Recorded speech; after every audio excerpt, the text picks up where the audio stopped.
Hey everybody, Mark Dawes here once again. I'm just following up from the story I put out the other day. The story about my journey from a 16-year-old lad up to where I am now. Because I left one bit of advice out of that, and that was a bit of advice my father gave me. And that bit of advice has defined virtually every decision I've made with regard to my career and my business since he gave that to me.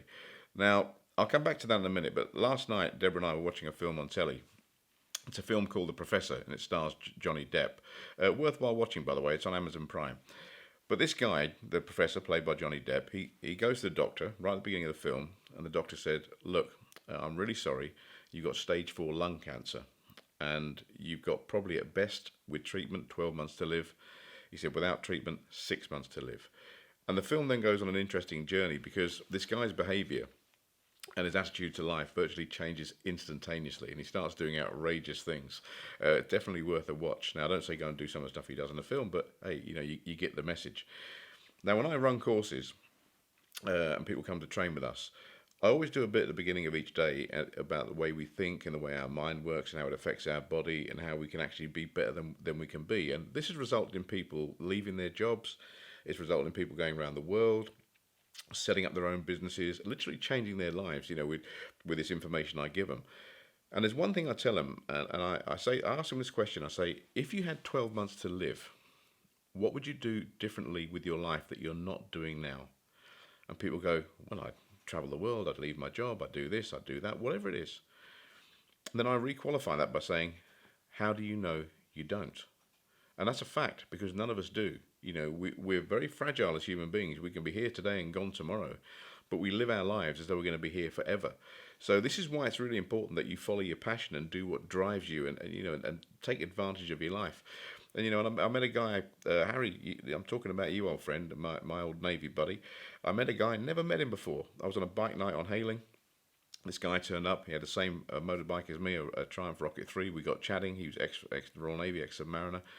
And he basically got in a camper van with a trailer on the back with his bike, and him and his wife started touring the UK. Awesome stuff, and we just hit it off and got on straight away. And that's what he does. And this is so important that you live life on your terms. Now a good friend of mine, Bungy Williams, he told me that a long time ago when he joined the Marines, an old and bold Marine, probably a sergeant, I think he said, told him this. He said, "Son, when you come into this life, someone gives you a name. And when you leave this life, all you've got is your name. And that name will be liked or disliked, or the legacy you leave will be dependent on what you do with your life." And that's hugely important because your name will live long after you're gone. Your kids will inherit it, and their kids will inherit it, and so on and so forth. So it's really important you have a good name. Now, as we go through life, we get things imposed upon us sometimes. Like you need to do this, or you ought to do that. You should do this, and you shouldn't do that. And in industry, this happens a lot, where certain things come in and they say, well, if you still want to carry on doing this, you got to do it. And you got a choice. You either say, "Yep, I'll do it," or say, "No, I won't."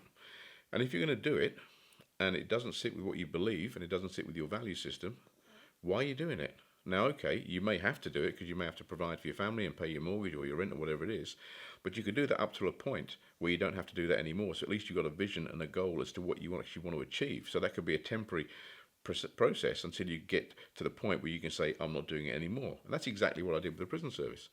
I built my business part-time, and when I had more money coming in part-time than I had full-time, I left and set up my business.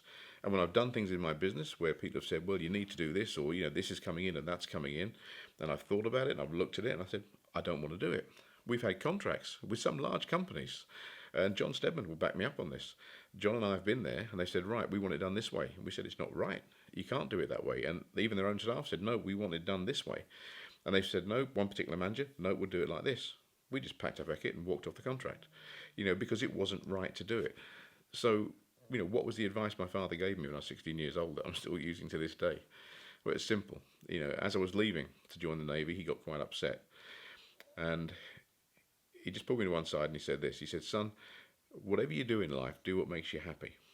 And the minute you stop enjoying something, stop doing it." That's the advice he gave me. Do whatever makes you happy, and the minute you stop enjoying it, stop doing it.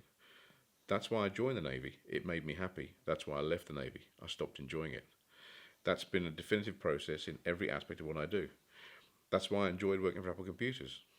And that's why I left, because I stopped enjoying it.